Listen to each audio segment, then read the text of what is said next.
Hello बच्चों, कैसे हो आप सभी। उम्मीद करते हैं कि आप सभी अच्छे होंगे। बच्चों, आज हम एक पौराणिक कथा सुनेंगे, मूर्ख बातुनी कछुआ की। एक तालाब में एक कछुआ रहता था। उसी तालाब में दो हंस तैरने के लिए उतरते थे। हंस बहुत हंसमुख और मिलनसार थे। कछुए और उनमें दोस्ती होते देर न लगी। कछुए को हंसों को कछुओं का धीमे धीमे चलना और उसका भोलापन बहुत अच्छा लगा। हंस बहुत ज्ञानी भी थे। वे कछुए को अद्भुत बातें बताते, ऋषि मुनियों की कहानी सुनाते। हंस तो दूर दूर तक घूमकर आते थे, इसीलिए दूसरी जगहों की अनोखी बातें कछुए को बताते। कछुआ मंत्रमुग्ध होकर उनकी बातें सुनता। बाकी तो सब ठीक था, पर कछुए को बीच में टोका टाकी करने की बहुत आदत थी। अपने सज्जन स्वभाव के कारण हंस उसकी इस आदत का बुरा नहीं मानते थे। उन तीनों की घनिष्ठता बढ़ती गई। दिन गुजरते गए। एक बार बड़े जोर का सूखा पड़ा।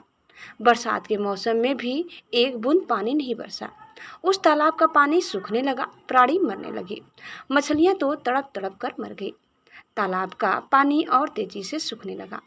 एक समय ऐसा भी आया कि तालाब में खाली कीचड़ रह गया। कछुआ बड़े संकट में पड़ गया। जीवन मरण का प्रश्न खड़ा हो गया। वहीं पड़ा रहता तो कछुए का अंत निश्चित था। हंस अपने मित्र पर आए संकट को दूर करने का उपाय सोचने लगे। वे अपने मित्र कछुए को ढाढ़स बंधाने का प्रयत्न करते और हिम्मत न हारने की सलाह देते।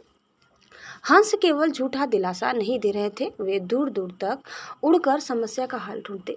एक दिन लौटकर हंसों ने कहा, मित्र, यहाँ से 50 कोस दूर एक झील है। उसमें काफी पानी है। तुम वहाँ मजे से रहोगे। कछुआ रोनी आवाज में बोला, 50 कोस? इतनी दूर जाने में मुझे महीनों लग जाएंगे। तब तक तो मैं मर जाऊंगा। कछुए की बात भी ठीक थी। हंसों ने अक्ल लगाई और एक तरीका निकाला।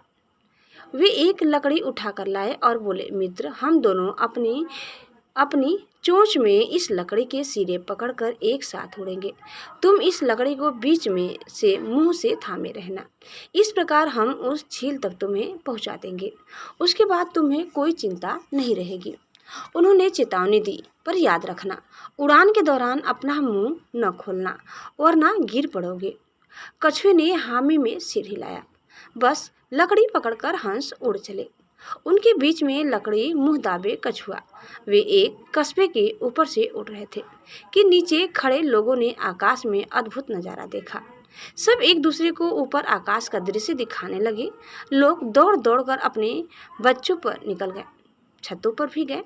कुछ अपने मकानों की छतों की ओर दौड़े। बच्चे, बूढ़े, औरतें व जवान सब ऊपर देखने लगे। खूब शोर मचा। कछुए की नज़र नीचे उन लोगों पर पड़ी। उससे आश्चर्य हुआ कि इन्हें इतने लोग देख रहे हैं। वह अपने मित्रों की चेतावनी भूल गया और चिल्लाया, देखो कितने लोग हमें देख रहे हैं। मुंह के खुलते ही वह नीचे गिर पड़ा। नीचे उसकी हड्डी पसली का भी पता नहीं लगा। बच्चों, कहानी से सीख, बेमौके मुंह खोलना बहुत महंगा पड़ता है।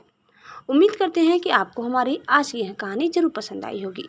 कैसी लगी कमेंट करके बताइए। चैनल में नए हैं तो प्लीज़ लाइक, शेयर और सब्सक्राइब करना न भूलें। धन्यवाद। Bye bye.